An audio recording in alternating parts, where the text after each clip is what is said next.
Castus igneus இந்த plant என்னன்றது தானே யோசிக்கிறீங்க. இன்னைக்கு ஃபுல் வீடியோவும் இந்த பிளான்ட்டை பற்றி தான். இது என்ன பிளான்ட், லோக்கலாக நம்ம என்ன சொல்லி கூப்பிட்டுருக்கோம் அப்படின்ற டீட்டெயில்ஸ், இது எதுக்கு யூஸ் பண்ணலாம் அப்படின்ற டீட்டெயில்ஸையும் இன்னைக்கு இந்த வீடியோவில் பார்த்துடலாம். சுவாசி ஹெல்த் ஸ்பாட் சேனல் வியூவர்ஸ் அனைவருக்கும் வணக்கம். இன்னைக்கு நான் சொன்ன மாதிரி காஸ்டஸ் இக்னியஸ் இப்படின்ற ஒரு செடி இருக்குது அப்படின்றது நமக்கு தெரியும். ஆனால் இதுதான் அந்த செடி அப்படின்றத நமக்கு தெரியாது இல்லையா. காமனாக கலோக்கியெல்லாம் இந்த செடி என்னன்னு சொல்லுவாங்க அப்படின்னு பார்த்தீங்கன்னா இன்சுலின் பிளான்ட் அப்படின்னு சொல்லுவோம். இப்போது ஒரு சில பேருக்கு இது என்ன பிளான்ட் அப்படின்றத தெரிஞ்சிருக்கும். ஏன்னா டெய்லியும் வீட்டில் பக்கத்தில் எங்கேயாச்சும் கிடைக்கிற ஈஸியான ஒரு செடி தான் இது. காஸ்டஸ் இக்னியஸ்ன்றது இதோட லாட்டின் நேம். இன்சுலின் செடி அப்படின்றது அதிலே வந்துருச்சு. ஸோ அப்போ இது எதுக்கு யூஸ் பண்ணுவோம் அப்படின்றது உங்களுக்கு தெரிய வரும். இன்சுலின் பிளான்ட்ன்ற பேரை வச்சே நம்ம வந்து இது டயபெட்டிஸ்க்கு யூஸ் பண்ணலாம் அப்படின்ற சொல்லியாச்சு இல்லையா. இது இப்போது கொஞ்சம் ஒரு 5 இயர்ஸாக அந்த மாதிரி நமக்கு வந்து தெரிய வந்திருந்தாலும் இது முன்னாடியில இருந்தே வந்து இந்த பிளான்ட் வந்து நம்ம டயபெட்டிஸ்க்காக யூஸ் பண்ணிட்டு வர பிளான்ட்டு தான். இப்போ இது எப்படி யூஸ் பண்ணலாம், இதை வேறு என்ன மாதிரி டெய்லியும் ஃபுட்ஸில் வந்து இன்க்ளூட் பண்ணிக்கலாம் அப்படின்றதுக்கு தான் இந்த வீடியோ. இது ஃபஸ்ட்டு என்ன பண்ணுது அப்படின்றத நம்ம தெரிஞ்சுக்கலாம். இன்சுலின் பிளான்ட் அப்படின்னு சொல்லியாச்சு, இதுக்கு ஏன் அந்த பேர் வந்துச்சுன்னு தெரிஞ்சுக்கணும் இல்லையா. அப்போது இந்த பிளான்ட்டில் இருக்க ஒரு முக்கியமான காம்பனண்ட் தான் டயோஸ்டெரின். இந்த காம்பனண்ட் என்ன பண்ணும் அப்படின்னா இன்சுலின் பண்ணக்கூடிய வேலைகளை அப்படியே வந்து மிமிக் பண்ணும், அதாச்சும் அப்படியே காப்பி அடித்து பண்ணும். இன்சுலின் என்ன பண்ணும், நம்ம பிளட்ல இருக்க சுகரை வந்து ப்ராப்பராக செல்ஸ் அப்சர்வ் பண்ணுறதுக்கு ஹெல்ப்ஃபுல்லாக இருக்கு இல்லையா.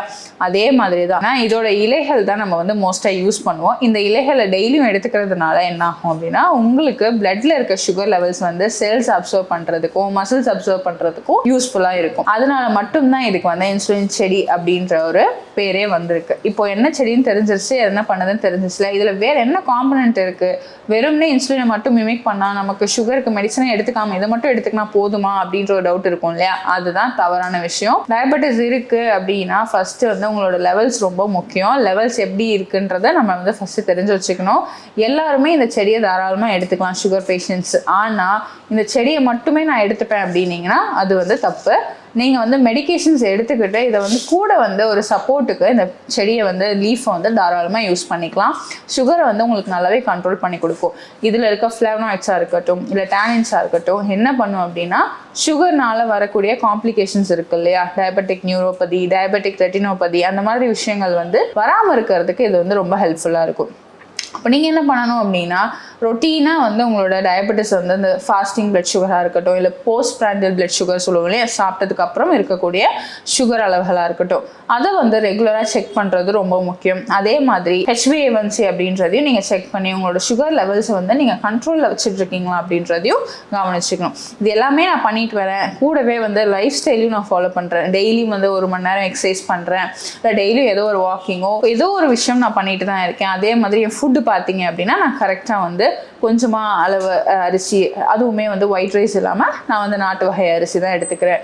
கூட வந்து நிறைய வந்து கீரைகள், காய்கறிகள், தயிர், மோர் அந்த மாதிரி தான் கூட அந்த மாதிரி நீங்கள் எடுத்துக்கிறீங்க அப்படின்னா இது எல்லாமே பண்ணும்போது இந்த செடியோட இலைகளையும் ஒரு 2 எடுத்துக்கிட்டிங்கன்னா உங்களோட பிளட் சுகர் லெவல்ஸ் ஸ்டடியாக ஸ்லோவாக வந்து நல்லா வந்து கம்மியாயிட்டு வரதை நீங்கள் தாராளமாக வந்து கண்கூட ரிப்போர்ட்ஸ் வரைக்குமே பார்க்கலாம்.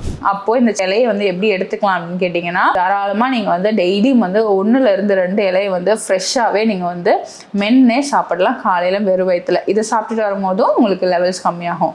அடுத்தது எனக்கு வந்து டைரெக்டாக வந்து அதை சாப்பிட பிடிக்கலன்னா இதில் வந்து ஒரு துவர்ப்பு சுவை அந்த மாதிரி ஒரு சுவை இருக்கும். அதனால் எனக்கு டைரெக்டாக வந்து மென்று சாப்பிட பிடிக்கல அப்படின்ற பட்சத்தில் நீங்கள் என்ன பண்ணலாம்னா அதுலேயே ஒரு 3 to 4 இலையை வந்து நல்லா எடுத்துக்கிட்டு நல்லா இடிச்சுக்கோங்க. இடிச்சுட்டு அதில் வந்து ஒரு சாறு வரும் இல்லையா, இந்த 4 இலைகள்ல இருந்து எவ்வளவு சாறு வருதோ அந்த சாறை மட்டும் காலையில வெறும் வயிற்றுல குடிச்சிட்டு வாங்க, அது போதுமானது.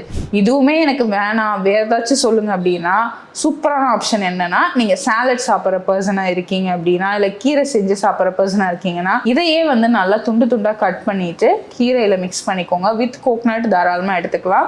இல்லை சாலட் பர்சனா இருக்கீங்க அப்படின்னா சாலட்ஸ்ல யூஸ் பண்ணிக்கோங்க. அதே மாதிரி நீங்க இதை எத்தனை நாள் எடுத்துக்கணும் அப்படின்றது ரொம்ப இம்பார்ட்டன்ட். இனிஷியலா ப்ரீ டயபெட்டிக் இல்லை டயபெட்டிக் ஸ்டேஜ்ல ஒரு கண்ட்ரோல் லெவலில் இருக்கீங்க அப்படின்னா 21 to 30 days எடுத்துக்கோங்க. எடுத்துட்டு இன்னொரு வாட்டி உங்களோட சுகர் லெவல்ஸை செக் பண்ணிட்டு அது பொறுத்த மாதிரி நீங்கள் எடுத்துக்கலாம். பட் மெடிசன் சேர்த்து எடுத்துக்கோங்க, ரொம்ப கம்பல்சரி இம்பார்ட்டன்ட். அதே மாதிரி ஒரு நல்ல வந்து அன்கண்ட்ரோல் சுகர் இருக்க பர்சனாக இருக்கீங்க அப்படின்னா ஒரு 60 days வரைக்குமே நீங்கள் எடுத்துக்கலாம். 60 days முடிஞ்சதுக்கப்புறம் ஒரு 2 to 3 weeks வந்து நீங்கள் கேப் விட்டு திரும்ப உங்கள் லெவலில் செக் பண்ணிவிட்டு அதுக்கப்புறம் கண்டினியூ பண்ணோம் அப்படின்னா கண்டினியூ பண்ணிக்கலாம். ரெசிபியை ட்ரை பண்ணிவிட்டு இது எவ்வளோ எஃபெக்டிவாக இருந்ததுன்ற கீழே கமெண்ட்டில் டைப் பண்ணுங்கள்.